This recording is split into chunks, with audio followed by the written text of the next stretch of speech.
we can actually reinterpret it as a major triad or a minor triad. Hey, what's going on everyone? This is Nick. Today I'm going to be talking to you about the modes of harmonic major.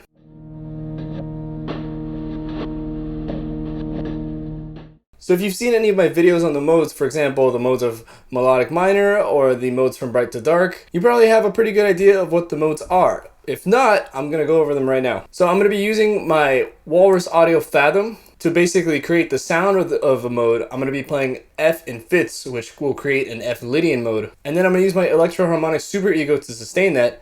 And I'm going to use my Boss OC3 to get a bass tone so you can get a good idea of how the modes sound.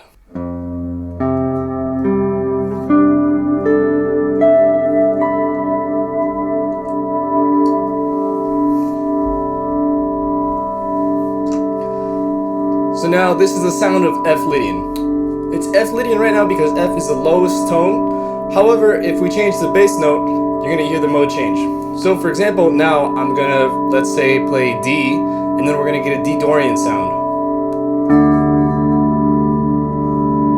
So as you can see now, the whole chord that's being played sounds minor. It's a little different. If I play, for example, an A, we're gonna get an A Aeolian sound.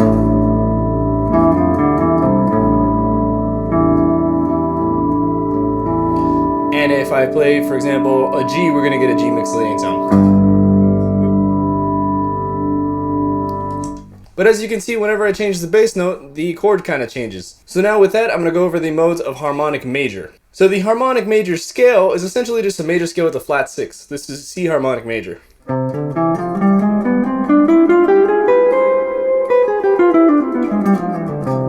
It's got a really interesting sound. It's kind of like the cousin of harmonic minor. Now some of you may be thinking, oh, it's just the third mode of harmonic minor, because a third mode of A harmonic minor is just C Ionian sharp 5, and both of them have the G sharp in them, because A flat is an enharmonic equivalent of G sharp. They both do have the same note, however, there's one difference. In A harmonic minor, when we start on C and we get C Ionian sharp 5,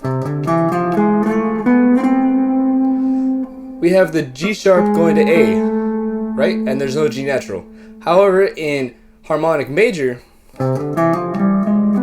we have the G natural going to A flat, and we don't have an A sharp. One cool thing about this mode is that it has a few cool triad pairs. For example, in C harmonic major, we have E minor and F minor. So if you wanted to get a harmonic major sound, you could activate those two triad pairs, which are just minor triads a half step apart, starting on the third and the fourth. So if I sustain a C note,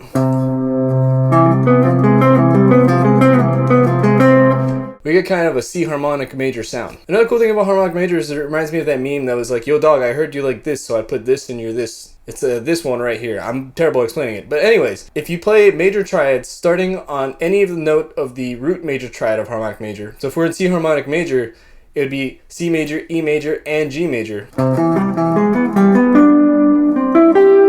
We get the sound of harmonic major like that. Yo dog, I heard you like major triads, so I put major triads in all of the notes in your major triad. That's the one. So anyway, in my opinion, the best way to find out the modes and to really learn them is to check out all the intervallic structures within every mode, referencing the root note of whatever mode we're playing. So for example, if we're going to start in the first mode, which is like Ionian flat 6, we would then look at every mode in relation to C. So in C harmonic major, we'd have C, D, E, F, G, A flat, B, C. Now the A flat is a 6, we're flattening the 6. So if we look at the intervallic structures, so we have C, which is a root, then we have the D, which is a natural second or the natural 9. Then we have E, which is a major third. We have F, which is a perfect 4th, G, perfect 5th. And then here we have A flat, which is a flat 6, which can also be enharmonically spelled as a sharp 5 because it's also a G sharp. So technically you kind of can use this over augmented chords. Here's an example of that. I'm going to play C augmented and then C harmonic major.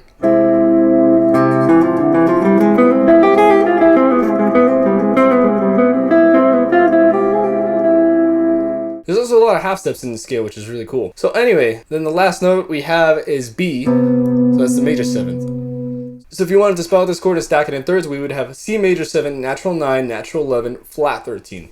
Really interesting sound. I'm going to play a C bass note and kind of noodle around so you can kind of get a sound of this mode.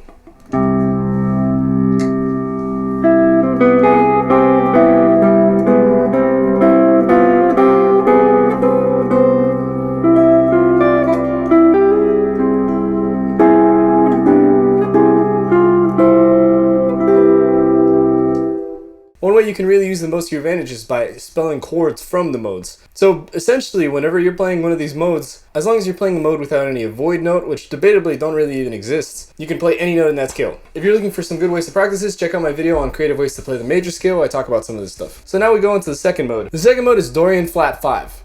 Now it's essentially kind of like Locrian light, because Dorian has a natural 9, natural 11, natural 13, so all the upper structures are natural, they're not altered. But we still have the minor 7 flat 5, so we have the half diminished sound. So if we look at the intervallic structures within that, we have D, which is the root, then we have E, which is the natural 9, then we have F, which is the flat 3rd, then we have G, which is the perfect 4th, we have A flat, which is the flat 5, then we have B, which is the major 6th, and then we have C, which is the minor 7th. So if we were to go up the scale in diatonic thirds, we'd have this sound. I'm going to use a Walrus audio Fathom to free this so you can hear the overall chord sound.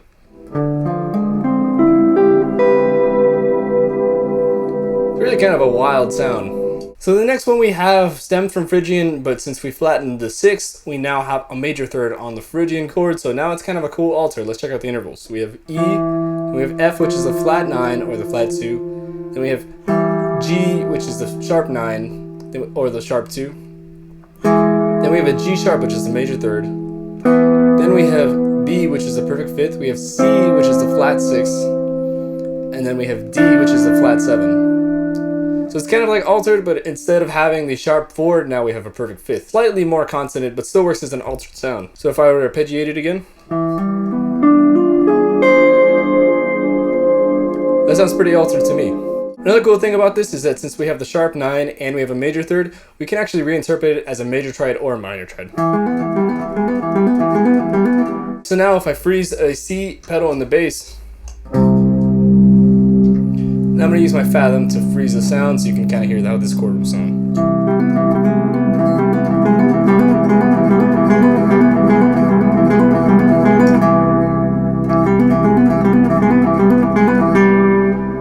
Cool and interesting sound. It's not that common, so it's like a really cool universe that you can explore. So the next one is what George Russell would call the Lydian diminished. In terms of the Lydian chromatic concept, this would be the 9th tonal order. Essentially, it's kind of like melodic minor, but with a sharp 11, which is a really interesting sound because you have a minor chord with the flat 7, and you also have the sharp 11 as well. So one way to voice it would be like this. You see, I have the root, I have the 5th, and then I have the minor 3rd, and then I have the sharp 11 an octave up. If you wanted to get a little crazy, you can voice it like that. You have that half step here, which is actually not too dissonant. So if we were to freeze just a regular old minor 7th chord, I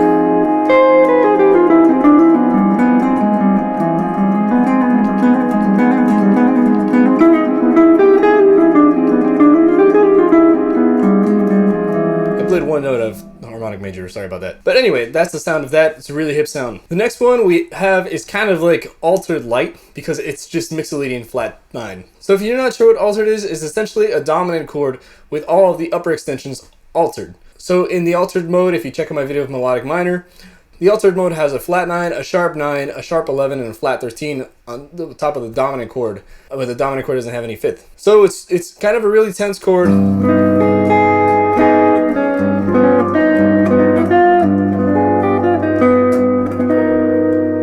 And this is kind of like that because we have the dominant chord, but the only upper extension is the flat 9. So it's mostly consonant, but not exactly. So in Mixolydian flat 6, we have these intervals. We have the G, then we have the A flat, so it's a flat 9.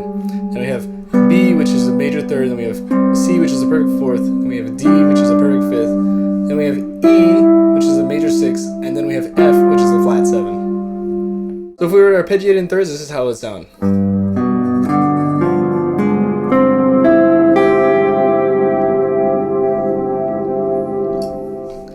Not too dissonant, but it's got a fair amount of crunch. So now we get to the 6th mode, and this one is particularly interesting because we do have an augmented major 7th chord in it, but we also have a fully diminished 7th chord. So if you're not sure what a fully diminished 7th chord is, essentially a diminished triad which has a root, a minor 3rd, and a flat 5, with a double flat 7, which is enharmonic, the same thing as a natural 6th. So let's go through the intervals and you'll see what I mean. So we have A flat here, which is a root, then we have B natural, so this can either be interpreted as a sharp 9 or as a minor 3rd, depending on the context. Then we have C, which is the major 3rd. Then we have D, which which is the sharp 4, so kind of like Lydian sound, or flat 5 if we're in diminished territory. Then we have E natural, so it's a sharp 5. Then we have F natural, which is a major 6, or it can be a double flat 7 if we're thinking of it as a fully diminished 7th chord. And then we have a G natural, which is a major 7th. So we have this, which is an augmented chord, or we have this,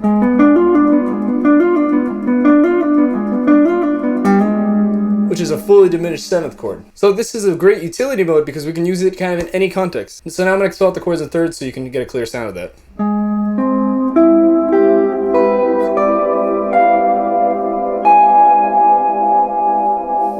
Really ambiguous sound, it's great. So now the 7th mode is actually kind of like Locrian fully diminished, or Locrian double flat 7. So now I'm going to go through all the intervals with that mode. So we have B, we have C, which is the flat 9. Then we have D, which is a minor 3rd. We have E, which is a perfect 4th. F, which is a flat 5th. Then we have G, which is a flat 6. And then we have A flat, which is our double flat 7th, or our major 6th. And then we have B again. There's no 7th, so the A flat is going to kind of act as a 7th, as a double flat 7th. So here's the sound of that.